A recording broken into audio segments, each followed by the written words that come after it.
आउज़ु बिल्लाहि मिनश्शैतानिर्रजीम बिस्मिल्लाहिर्रहमानिर्रहीम। अस्सलामु अलैकुम वरहमतुल्लाहि वबरकातुहू। आज हम सीरतुल नबी के पार्ट 9 के साथ हाज़िर खिदमत हैं। आज की इस वीडियो में हम बात करेंगे उम्मुल मोमिनीन हज़रत खदीजा रज़ियल्लाहु तआला अन्हा की औलाद के बारे में। हज़रत खदीजा रज़ियल्लाहु तआला अन्हा वो अज़ीम हस्ती हैं जिन्हें उम्मुल मोमिनीन कहा जाता है। हज़रत खदीजा रज़ियल्लाहु तआला अन्हा वो पाकबाज और नेक खातून थी जिन्हें ताहरा के लक़ब से याद किया जाता था। वो न सिर्फ मक्का की सबसे मुअज़्ज़ज़ और कामयाब ताजरा थीं बल्कि उनका इखलाक, सखावत और सदाकत भी बेमिसाल था। आप रज़ियल्लाहु तआला अन्हा ने अपनी सारी दौलत, अपना वक्त और अपनी ज़िंदगी अल्लाह ताला के दीन के लिए और हुज़ूर अकरम सल्लल्लाहु अलैहि वसल्लम की मदद और मोहब्बत के लिए वक्फ़ कर दी। यही वजह है कि आप रज़ियल्लाहु तआला अन्हा को जन्नत की खुशखबरी दुनिया ही में दे दी गई। हज़रत खदीजा रज़ियल्लाहु तआला अन्हा की सबसे बड़ी खूबी ये थी कि वो शुक्रगुज़ार, साबर, बाइखलाक और सखी खातून थीं। यही खूबियाँ एक औरत के लिए रिज़्क़ में बरकत और खुशहाली का ज़रिया बनती हैं। हज़रत खदीजा रज़ियल्लाहु तआला अन्हा और हज़रत मोहम्मद सल्लल्लाहु अलैहि वसल्लम के निकाह से 6 बच्चे पैदा हुए। रसूलुल्लाह सल्लल्लाहु अलैहि वसल्लम की तमाम औलाद सिवाय हज़रत इब्राहीम के हज़रत खदीजा रज़ियल्लाहु तआला अन्हा के बतन से पैदा हुई। सबसे बड़े हज़रत कासिम रज़ियल्लाहु तआला अन्हा थे। उन्हीं की निस्बत से आप सल्लल्लाहु अलैहि वसल्लम की कुनियत अबुल कासिम थी। बचपन ही में 2 साल की उम्र में वफ़ात पा गए थे। दूसरे नंबर पर हज़रत ज़ैनब रज़ियल्लाहु तआला अन्हा थी जो सबसे बड़ी साहबजादी थी। इनकी शादी अबुल आस बिन रबिया से हुई थी। तीसरे नंबर पर हज़रत रुक़ैया थे जो दूसरी साहबजादी थी। इनकी शादी हज़रत उस्मान गनी रज़ियल्लाहु तआला अन्हा से हुई और वो ज़ुल्ले नूरीन कहलाए। हज़रत उम्मे कलसूम रज़ियल्लाहु तआला अन्हा आप सल्लल्लाहु अलैहि वसल्लम की तीसरी साहबजादी थीं। हज़रत रुक़ैया की वफ़ात के बाद इनका निकाह भी हज़रत उस्मान गनी रज़ियल्लाहु तआला अन्हा से हुआ और इन्हीं की वजह से हज़रत उस्मान गनी रज़ियल्लाहु तआला अन्हा ज़ुल्ले नूरीन कहलाए। हज़रत फ़ातिमा ज़हरा रज़ियल्लाहु तआला अन्हा सबसे छोटी और सबसे ज़्यादा मशहूर साहबजादी थीं जिनकी शादी हज़रत अली करमल्लाहु वजहू से हुई। इन्हीं की नस्ल से रसूलुल्लाह सल्लल्लाहु अलैहि वसल्लम की आले औलाद चली। हज़रत अब्दुल्ला ये भी बचपन ही में वफ़ात पा गए थे और आप सल्लल्लाहु अलैहि वसल्लम की छठी औलाद थे। हज़रत अब्दुल्ला और हज़रत कासिम का विसाल हुआ तो मक्का के मुशरिकीन जैसे आस बिन वाइल ताने देने लगे और कहने लगे मोहम्मद सल्लल्लाहु अलैहि वसल्लम अबतर हैं, यानी उनकी नस्ल ख़त्म हो गई है। ये अल्फाज दरअसल ताना थे मगर दरअसल उनके दिलों का हसद और दुश्मनी ज़ाहिर कर रहे थे। ऐसे वक़्त में अल्लाह रब्बुल इज़्ज़त ने अपने महबूब को तसल्ली दी और सूरत कौसर नाज़िल फरमाई।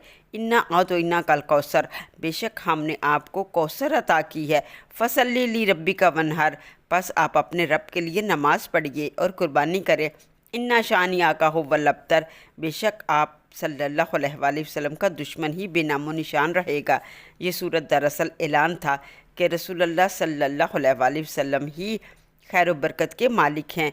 आप अलैहिस्सलाम की नस्ल सिर्फ़ नसब से नहीं बल्कि रूहानी औलाद से है।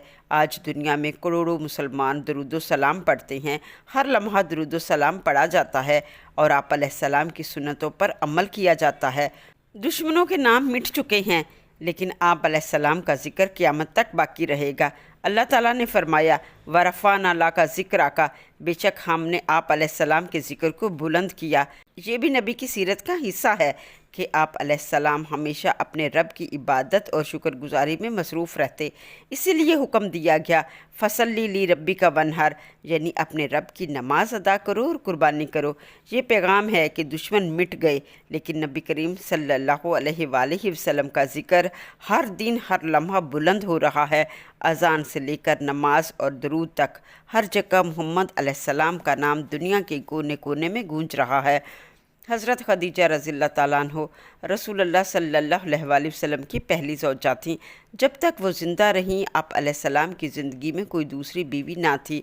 उन्होंने हर मुश्किल में रसूलुल्लाह सल्लल्लाहु अलैहि वसल्लम का साथ दिया। जब पहली वही नाजिल हुई तो आप अलैहिस्सलाम घबरा कर हज़रत खदीजा रज़ियल्लाहु तआला अन्हा के पास घर तशरीफ़ लाए। حضرت خدیجہ رضی اللہ تعالیٰ عنہ نے ہی آپ کو تسلی دی اور ورقہ بن نوفل کے پاس لے گئیں۔ نبی کریم صلی اللہ علیہ وآلہ وسلم ہمیشہ ان کو یاد کرتے اور ان کی تعریف فرمایا کرتے تھے۔ اس طرح حضرت خدیجہ رضی اللہ تعالیٰ عنہ سے نکاح اور ان سے حاصل ہونے والی اولاد نبی کریم صلی اللہ علیہ وآلہ وسلم کی سیرت کا نہایت روشن باب ہے، جو آپ علیہ السلام کے گھرانے کی عظمت اور آپ علیہ السلام کی گھریلو زندگی کی پاکیزگی کو ظاہر کرتا ہے۔ حضرت خدیجہ رضی اللہ تعالیٰ عنہ کا لقب طاہرہ تھا، یعنی پاکیزہ۔ آپ کی زندگی ہر قسم کی برائی، شرک اور غلط رسموں سے پاک تھی۔ آپ قریش کی سب سے معزز اور معتبر خاتون تھی۔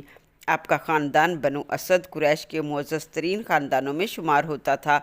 آپ رضی اللہ تعالیٰ عنہ کامیاب اور دولت مند تاجرہ تھیں۔ اپنے مال کو بھلائی اور نیکی کے کاموں میں خرچ کرتی تھیں۔ نکاح کے بعد بھی اپنا مال نبی کریم صلی اللہ علیہ وآلہ وسلم کی خدمت اور دین اسلام کے لیے پیش کیا۔ نرم دل، خوش اخلاق اور اعلیٰ کردار کی مالک تھیں۔ ہمیشہ رشتہ داروں اور ضرورت مندوں کی مدد کیا کرتی تھیں۔ نکاح کے بعد اپنی پوری زندگی نبی کریم صلی اللہ علیہ وآلہ وسلم کی خدمت اور حمایت میں گزار دی۔ نبوت کے بعد سب سے پہلے ایمان لانے والی خاتون تھیں۔ ہر مشکل وقت میں آپ علیہ السلام کا ساتھ دیا، حتیٰ کہ شعیب ابی طالب کی سختیوں میں بھی صبر کے ساتھ شریک رہیں۔ اپنا مال، وقت اور سکون سب کچھ دین اسلام کی خدمت میں لگا دیا۔ ابتدائی دور میں اسلام کی دعوت کو پھیلانے کے لیے نبی کریم صلی اللہ علیہ وآلہ وسلم کا سب سے بڑا سہارا بنی۔ رسول اللہ صلی اللہ علیہ وآلہ وسلم کی تمام اولاد سوائے حضرت ابراہیم کے انہی کے بطن سے پیدا ہوئی۔ نہایت اچھی ماں اور بچوں کی بہترین پرورش کرنے والی خاتون تھی۔ صحیح بخاری اور مسلم میں ہے، حضرت جبرائیل علیہ السلام نے نبی کریم صلی اللہ علیہ وآلہ وسلم کو سلام دیا اور اللہ کی طرف سے یہ خوشخبری دی کہ اللہ تعالیٰ حضرت خدیجہ رضی اللہ تعالیٰ عنہ کو جنت میں ایک محل عطا فرمائے گا جو موتیوں کا ہوگا، اور جہاں نہ کوئی شور و غل ہوگا اور نہ کوئی تھکن۔ حضرت خدیجہ رضی اللہ تعالیٰ عنہ ایک ایسی عظیم شخصیت تھیں جو پاک دامنی میں بے مثال، سخاوت میں بلند، وقار اور اثار میں عظیم، اور رسول اللہ صلی اللہ علیہ وآلہ وسلم کے لیے دنیاوی اور روحانی سکون کا سب سے بڑا ذریعہ تھیں۔ حضرت خدیجہ رضی اللہ تعالیٰ عنہ کی زندگی ہمیں یہ سبق سکھاتی ہے کہ عورت اگر شکر گزار ہو، اپنے گھر کے لیے قربانی دینے والی ہو، شوہر کا ساتھ دینے والی ہو اور اللہ کے راستے میں خرچ کرنے والی ہو، تو اللہ نہ صرف اس کے رزق میں برکت عطا کرتا ہے بلکہ اس کی عزت اور مقام بھی بلند کر دیتا ہے۔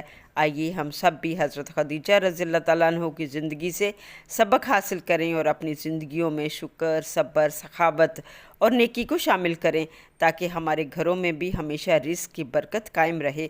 اللہ تعالیٰ ہم سب کو حضرت خدیجہ رضی اللہ تعالیٰ عنہ کی صفات اختیار کرنے کی توفیق عطا فرمائے۔ آمین یا رب العالمین۔